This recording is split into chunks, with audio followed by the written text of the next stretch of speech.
नमस्कार, आप देख रहे हैं न्यूज स्केल डिजिटल। बिहार की राजनीति में एक बार फिर बड़ा बयान, बड़ी रणनीति और बड़ा संकल्प। भितिहरवा गांधी आश्रम में 24 घंटे के मौन उपवास के बाद प्रशांत किशोर शुक्रवार को मीडिया के सामने आए और सामने रखी वे बातें जिनसे बिहार की राजनीति एक बार फिर गर्मा सकती है। चुनावी हार की पूरी जिम्मेदारी लेते हुए पीके ने कहा, मैं लोगों को समझाने में विफल रहा कि वोट जाति पर नहीं, रोजगार और विकास पर मिलना चाहिए। इसी आत्ममंथन के लिए रखा गया था यह मौन व्रत। लेकिन पीके यही नहीं रुके। उन्होंने ऐलान किया, जब तक आप हार नहीं मानते तब तक आप हारे नहीं हैं।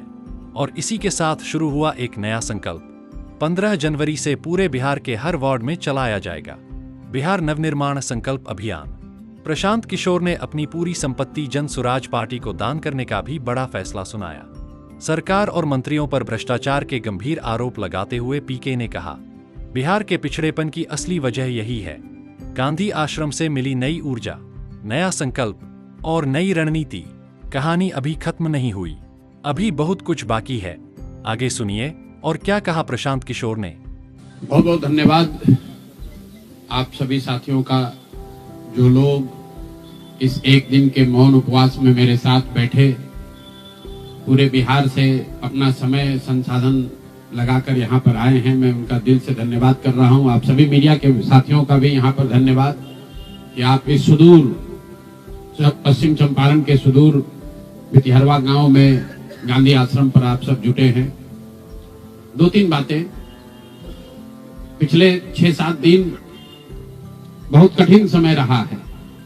इसलिए नहीं कि जन सुराज चुनाव हार गया, इसलिए कि बिहार में लोकतंत्र के साथ एक बहुत बड़ा अन्याय हुआ है।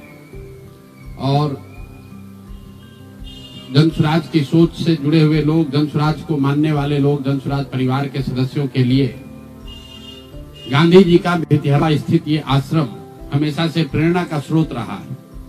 तो जब हम लोगों के लिए ये कठिन समय रहा है, तो हम लोग वहां पर वापस आए हैं जहां से इस सोच की, जहां से इस अभियान की शुरुआत करी थी आज से 3.5 साल पहले। यहीं से चंद लोगों ने पैदल चलना हम लोगों ने शुरू किया था।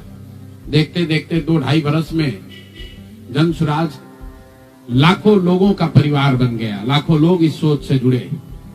और सबसे बढ़ के बिहार में लाखों ऐसे लोग हैं जिनके मन में ये आशा जगी कि बिहार में भी कुछ बदल सकता है, बिहार में भी व्यवस्था बदल सकती है, बिहार में भी बच्चों के लिए पढ़ाई हो सकती है, यहाँ पर भी रोजगार हो सकता है, यहाँ पर से भी पलायन बंद हो सकता है। लोकतंत्र में चुनाव में हार जीत होती रही है। हम लोग चुनाव से जुड़े रहे हैं, ये कोई नई बात नहीं है, नई घटना नहीं है। लेकिन लोकतंत्र की बुनियाद में है वोट। सबको वोट देने का, स्वतंत्र होकर वोट देने का अधिकार होना चाहिए। स्वतंत्र भारत के इतिहास में पहली बार ऐसा हुआ है जब समाज का जो गरीब तबका है उसका वोट खरीद लिया गया। ऐसा कभी नहीं हुआ। मैं बहुत जिम्मेवारी से कह रहा हूं, 75 साल के देश के इतिहास में ऐसा कभी नहीं हुआ कि सरकार ने गरीब तबके के करोड़ों वोट 10-10 हजार रुपए में खरीदा है, 5.5 रुपया दैनिक के हिसाब से। ये साधारण बात नहीं है। आप जब संविधान लिखा जा रहा था तो बाबा साहब अम्बेडकर ने क्या कहा है, जाकर पढ़िए। उन्होंने कहा कि मैं देश, आपकी जानकारी के लिए बता दूं, भारत उन चंद देशों में है जहां आजादी के बाद पहले दिन से यूनिवर्सल वोटिंग का राइट है कि गरीब से गरीब आदमी भी, अनपढ़ हो, पढ़ा लिखा हो, किसी वर्ग का हो, किसी जाति, किसी धर्म का हो, उसको वोट देने का अधिकार है। अमेरिका जैसे देश में अधिकार मिलने में 10 को लग गए। इस देश में यह अधिकार रहा है। और बाबा साहब ने कहा कि मैं लोगों को हथियार नहीं, उनको वोट का अधिकार दे रहा हूं। और वो वोट के अधिकार से ही पूरी व्यवस्था बनती चलती है। सरकार चुनाव के पहले योजना निकालती है कि जो लोग भी गरीब हैं, जो लोग, आप जो कैबिनेट का डिसीजन है उसको पढ़िए, उसमें लिखा गया है कि जो लोग भी इनकम टैक्स नहीं देते हैं और जो सरकारी नौकरी नहीं करते हैं, वो सारे परिवार के लोग, उनको 2-2 लाख रुपया दिया जाएगा रोजगार करने के लिए। और फिर अगले 1 महीने तक सरकारी व्यवस्था लगाकर महिलाओं को 10-10 हजार रुपए देकर उनका वोट खरीदा जाता है। उनके पीछे सरकार की व्यवस्था लगती है, वो पैसा लेकर बदल ना जाए। उनको जीविका के समूहों से जोड़ा गया उनको जीविका की दीदियों को उनके पीछे लगाया गया कि भाई तुम जाकर इसी पर वोट करना। ये हुआ है तब आपको ये प्रचंड बहुमत दिख रहा है। कल गांधी मैदान में लोग शपथ ले रहे हैं, सुचिता की शपथ ले रहे हो। हम लोग नीतीश कुमार को ईमानदार व्यक्ति मानते हैं। मैं व्यक्तिगत तौर पर उनसे जुड़ा रहा हूं, व्यक्तिगत तौर पर ईमानदार। लेकिन ये ईमानदारी की कौन सी परिभाषा है? सिर्फ कॉन्ट्रैक्टर से और ट्रांसफर पोस्टिंग में पैसा लेना ही बेईमानी नहीं है। संविधान में जो बात लिखी गई है उसकी अवहेलना भी बेईमानी है। और ये सिर्फ बिहार का मसला नहीं है। मैं आपके जरिए पूरे देश के लोगों को ये बताना चाहता हूं, ये बिहार के चुनाव के परिणाम आप इसको गंभीरता से लीजिए। ये जनसुराज का मामला नहीं है। अगर ये चीज अलाउ कर दी जाए तो देश से लोकतंत्र खत्म हो जाएगा। कोई भी दल जो सत्ता में है वो कभी चुनाव ही नहीं हारेगा। किसी भी सरकार के लिए 15, 20, 30 हजार करोड़ रुपया कहीं से कर्ज लेकर भी लोगों से को बांटने में कोई दिक्कत नहीं, कोई कर सकता है। आप देखिए बिहार सरकार के पास पैसा नहीं था, कंटीजेंसी फंड से पैसा डाइवर्ट करके, वर्ल्ड बैंक का पैसा जो दूसरे काम के लिए था उसको डाइवर्ट करके ये वोट खरीदा गया है। और मैं बिल्कुल गंभीरता से दावे के साथ कह रहा हूं, कैमरे पर कह रहा हूं कि सरकार ने ये 10-10 हजार रुपए में वोट खरीदा है। अगर मैं गलत कह रहा हूं तो सरकार हम पर केस कर दे, हमको जेल में डाल दे, पीछे हटने वाले नहीं। गांधी जी ने जब अहिंसा की परिभाषा लिखी है तो उसमें लिखा है कि अन्याय का प्रतिकार होना चाहिए। हमारा कोई द्वेष नहीं है, हमारा कोई झगड़ा नहीं है, हमारी कोई लड़ाई नहीं है, लेकिन ये अन्याय है। ये अन्याय जनसुराज के लिए नहीं है, राजनीतिक दलों के साथ नहीं है, कैंडिडेट के साथ नहीं है जो जीते और हारे। ये अन्याय उन गरीब लोगों के साथ है जिनको आपने 10 हजार रुपए का लालच देकर उनका वोट खरीद लिया, उनके बच्चों के पढ़ाई का हक छीन लिया, उनके बच्चों के रोजगार के सपने को छीन लिया। ये अन्याय है और उस अन्याय के सामने हम लोग झुकने वाले नहीं है, जनसुराज झुकने वाला नहीं है। इसीलिए एक दिन का आकर यहाँ मौन उपवास किया है ताकि उसी धरती से, उसी गांधी की सोच से प्रेरणा ले सके और पूरी ताकत से, ईमानदारी और शुद्धता से इस लड़ाई को लड़ सके। वो सारे गरीब लोग जिनको आपने 2 लाख रुपए का लालच दिया, 10 हजार रुपए का पहला इंस्टॉलमेंट दिया, अब ये जनसुराज की जिम्मेवारी है कि हर उस व्यक्ति तक हम लोग पहुंचेंगे और सरकारी तंत्र उसको उलझा ना दे, ये ना कह दे कि ये फॉर्म नहीं भर पाया। इसलिए अब जनसुराज वो जिम्मेवारी लेगा। हर वो महिला जिसको 10 हजार रुपया दिया गया और ये कहा गया कि अगर आप ये फॉर्म भरिएगा तो आगे आपको 2 लाख रुपए की मदद मिलेगी, अब जनसुराज वो जिम्मा उठाता है। आने वाले 1 साल 1.5 साल तक घर घर जाएंगे और आपके माध्यम से उन सारी महिलाओं को ये बताना चाहता हूं कि आप घबराइए नहीं। सरकार के अफसर आपको कहेंगे कि आप जो सरकारी शर्तें हैं उसको पूरा नहीं कर रही है। आपको 10 हजार रुपए देते समय कोई शर्त नहीं रखा गया, लेकिन अब आगे क्योंकि आपसे वोट लेना था, आपसे वोट खरीदना था, अब 2 लाख रुपए देना है तो आपको सरकारी अफसर शर्त की बात करेंगे। तो सरकारी शर्तों के हिसाब से जो यहाँ के ग्रामीण विकास मंत्रालय ने जो शर्त जारी किए हैं, उस शर्तों के हिसाब से, उसके मुताबिक बिहार की 1.5 करोड़ महिलाओं से फॉर्म भरवाकर सरकार को जमा कराने का जिम्मा अब जनसुराज के साथियों का है। हम लोग उन घरों तक जाएंगे और आपके सामने ये घोषणा कर रहे हैं 15 जनवरी के बाद जनसुराज की ओर से सारा जनसुराज परिवार हम लोग घर घर जाएंगे। इस राज्य के 1,18,000 वार्ड में हम लोग बैठकें करेंगे और बिहार के उन लोगों को जिनको ये पैसा देकर वोट खरीदा गया है उनसे वो फॉर्म भरवाएंगे। सरकार की जो योजना की शर्तें हैं उसके हिसाब से वो कागज जमा कराएंगे ताकि उनको या तो 2 लाख रुपया मिले या फिर भविष्य के लिए उनको समझ में आ जाए कि कभी गलती से भी वोट बेचना नहीं है, किसी भी लालच में नहीं पड़ना है, क्योंकि आज हुआ है, ये तो 5 वर्ष के बाद भी हो सकता है। इसलिए दोनों काम करना है। उन लोगों के साथ जब हम लोग बैठेंगे तो उन्हें ये बताएंगे कि देखो जो 10 हजार रुपए देकर तुम्हारा वोट खरीद लिया, अब वो तुम्हें 2 लाख रुपया नहीं देगा। तो उनको ये समझ भी होगी, सरकार की जवाबदेही भी तय होगी और आगे भविष्य में ऐसा न दोहराया जाए ये भी होगा। इसलिए 15 जनवरी से जनसुराज की ओर से 1,18,000 वार्डों में और 550 प्रखंडों में ये बिहार नव निर्माण संकल्प अभियान शुरू किया जाएगा, जिसमें मैं स्वयं और मेरे जनसुराज के सभी साथी अगले 15 से 18 महीने 1.5 बरस सब कुछ भूलकर हम लोग हर गांव, हर प्रखंड, हर वार्ड, हर घर तक पहुंचेंगे और हर उस व्यक्ति के साथ जिसके साथ अन्याय हुआ है उसके साथ खड़े होंगे, उसकी मदद करने की कोशिश करेंगे। और हर वार्ड में 1,18,000 वार्ड में ये कार्यक्रम को आयोजित किया जाएगा, लोगों की मदद की जाएगी। और अगर सरकार ने पैसा नहीं दिया तो हर प्रखंड में मैं एक दिन बिताऊंगा, अगले 20 महीने हर प्रखंड में एक दिन बिताऊंगा उन सारे लोगों के साथ, उन सरकारी ऑफिसेज का, उन सरकारी अफसरों का, उन विभागों का, उन पदाधिकारियों के साथ उनका घेराव होगा जिन लोगों ने सरकार की मदद की है इस वोट को खरीदने में। ये बात यहां खत्म नहीं होने वाली है, ये बात यहां खत्म होने वाली नहीं है। मैं यहां इसलिए भी बैठा था कि 2 और संशय रहे। लोगों ने कहा कि बिहार में आपने इतना बड़ा प्रयास किया, लोग बिक गए, जातियों में बट गए, हिंदू मुसलमान बनकर वोट दे दिया, तो क्या बिहार में समाज में इसको कभी किया जा सकता है? मेरा अभी भी मानना है कि बिल्कुल बिहार के समाज में वो ताकत है।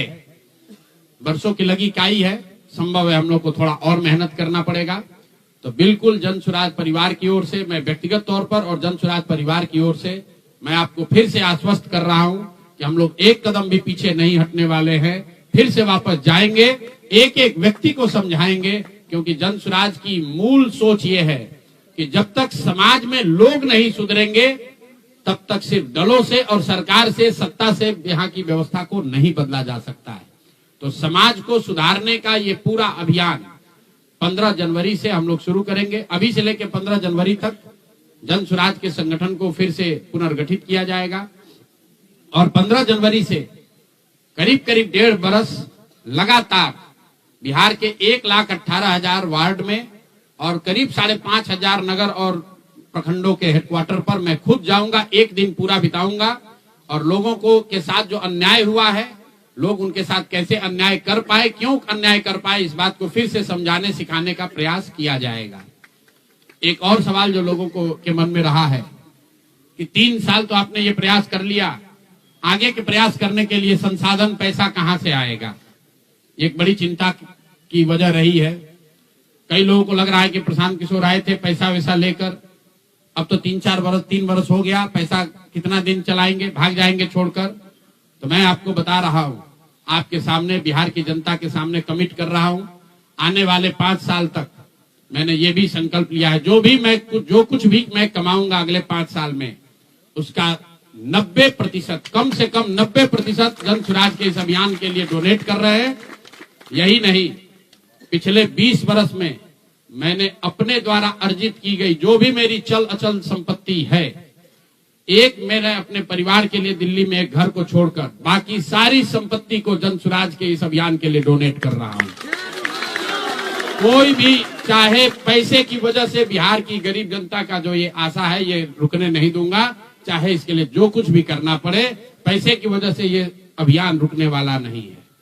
मैं फिर से दोहरा देता हूं, अगले 5 साल तक जो कुछ भी मेरी आमदनी होगी उसका कम से कम 90% मैं जन सुराज के इस अभियान को चलाने के लिए दान करूंगा। और दूसरा, पिछले 20 वर्ष में जो कुछ भी मैंने कमाया है, मेरी जो चल अचल संपत्ति है, उसमें एक अपने परिवार के लिए घर को छोड़कर बाकी सब कुछ जरूरत के मुताबिक जन सुराज को डोनेट कर दिया जाएगा।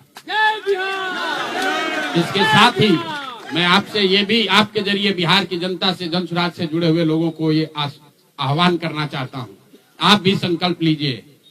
हम अपना 90% दे रहे हैं, आपसे 10% भी नहीं मांग रहे, लेकिन आज से जन सुराज से जुड़ा हुआ हर व्यक्ति, बिहार को, इस मिट्टी से प्रेम करने वाला हर व्यक्ति, आप चाहे किसी दल के हो, किसी विचार के हो, कोई भी काम करते हो, एक मदद कीजिए अपने राज्य के बेहतरी के लिए, सुधार के लिए, व्यवस्था परिवर्तन के इस अभियान के लिए।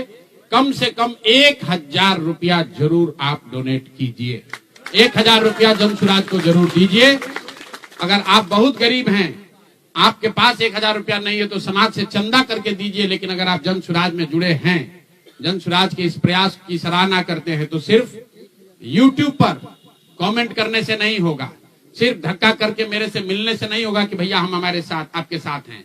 अब 1,000 रुपया का कंट्रीब्यूशन आपको करना है। मेरा विश्वास है कि बिहार की 13 करोड़ जनता में से अगर 1 करोड़ लोगों ने भी 1-1 हजार रुपया का योगदान कर दिया तो अगले 5 साल तक इस अभियान को कोई रोक नहीं पाएगा। इसलिए ये जरूरी है।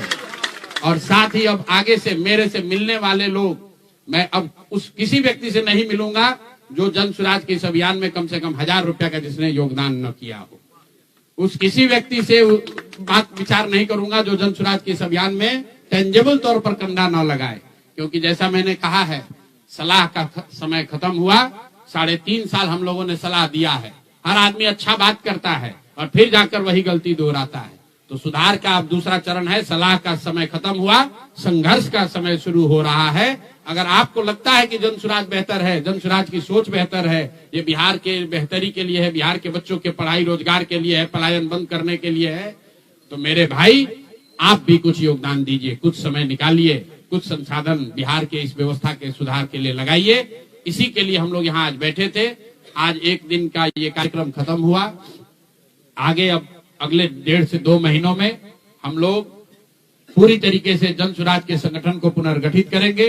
और जैसा कि मैंने आपको बताया, 15 जनवरी से हम लोग फिर से पूरी ताकत, ईमानदारी और शुद्धता से बिहार के हर उस वार्ड में 1,18,000 वार्ड में पहुंचेंगे, हर उस प्रखंड में पहुंचेंगे जहां पर लोगों के साथ अन्याय हुआ है, लोगों के साथ सरकार ने छल किया है। सिर्फ वोट का छल नहीं किया है। कल सरकार बनी है, देखिए लोगों के मुंह पर सरकार ने तमाचा लगाया है। ऐसे भ्रष्टाचारी मंत्रियों को, आपराधिक छवि के मंत्रियों को, ऐसे लोगों को मंत्री बनाया गया है जिन्होंने जीवन में कुछ पढ़ा नहीं, कुछ किया नहीं। वो सिर्फ इसलिए मंत्री बन गए क्योंकि उनके पिताजी मंत्री हैं, उनके पिताजी बड़े नेता हैं। यही बात तो जन स्वराज 3 बरस से समझा रहा है। बिहार के सामान्य परिवार के बच्चे क्लर्क बनने के लिए, सिपाही बनने के लिए, नौकरी पाने के लिए बरसों की पढ़ाई करते हैं। और यहाँ मंत्री जी का बच्चा, नेता का बच्चा बिना पढ़े वो आपका राजा बन गया। और कल जो मंत्रिमंडल बना है उसने एक तरीके से दिखाया है, जिसको कहते हैं अंग्रेजी में rubbing the salt on the wound, घाव पर नमक लगाने वाली बात है। नीतीश कुमार ने हर उस व्यक्ति को मंत्री बनाया है जिस पर भ्रष्टाचार के बड़े आरोप लगे हैं। हर उस व्यक्ति को मंत्री बनाया गया है जिसकी छवि आपराधिक है। तो नीतीश कुमार, अमित शाह और नरेंद्र मोदी जी ये दिखाना चाहते हैं कि बिहार की जनता तुमसे वोट खरीद लिया, अब हम वो करेंगे जो हमारी मर्जी है। तुम्हारी भावनाओं का, तुम्हारे कष्ट का, तुम्हारी चिंताओं की चिंता करना हमारा काम नहीं है। तो जन स्वराज उसके विरोध में खड़ा है, दल के तौर पर खड़ा है, सामाजिक व्यवस्था के तौर पर खड़ा है, सोच के तौर पर खड़ा है। ये जन स्वराज को चुनाव हराया नहीं गया है, जन स्वराज चुनाव नहीं हारा है। जन स्वराज की सोच को कुचलने का प्रयास किया गया है, हम लोग के मनोबल को तोड़ने का प्रयास किया गया है। ये प्रयास है कि जन स्वराज के लोग हतोत्साहित होकर छोड़कर भाग जाएं। हम लोग पीछे हटने वाले नहीं हैं। अगर गांधी का सिर्फ फोटो नहीं लगाते हैं, गांधी जी से सीखते हैं और जो कुछ भी छोटी मोटी समझ, जो ताकत, जो क्षमता भगवान ने दी है, वो गांधी की उस सोच से, बाबा साहब की सोच से अलाइंड है। और मैंने पहले कहा है, पेशेंस और परसिवरेंस, ये 2 P जो गांधी सिखाते हैं कि एक ही चीज पर लगे रहना है। अगर हम लोग को लगता है कि हमारा रास्ता सही है तो इससे कोई घबराने की जरूरत नहीं है, सफलता मिलेगी ही मिलेगी। मैंने जो बात पहले कही है कि अभिमन्यु को चक्रव्यूह में, महाभारत के चक्रव्यूह में अभिमन्यु को घेर कर छल से लोगों ने मार दिया, लेकिन अभिमन्यु को भगवान खुद अभिमन्यु के साथ थे, खुद पांडवों के साथ थे, फिर भी अभिमन्यु को मार दिया गया। अर्जुन जैसे वीर के पुत्र को छल से घेर कर मार दिया गया, जबकि भगवान भी उनके साथ थे। लेकिन मेरे भाई, वो क्षणिक सफलता थी, अंततः जीत उसी की हुई जो सत्य के साथ था, जो धर्म के साथ था, जो सही के साथ था। अंततः जीत पांडवों की हुई है। तो उसी तरह अगर जन स्वराज की सोच सही है, हम लोग के सोच में, हमारे प्रयास में ईमानदारी और शुद्धता है, तो जीत मिलनी ही मिलनी है। कोई घबराने की बात नहीं है। 2 बरस लगे या 4 बरस लगे। बहुत बहुत धन्यवाद।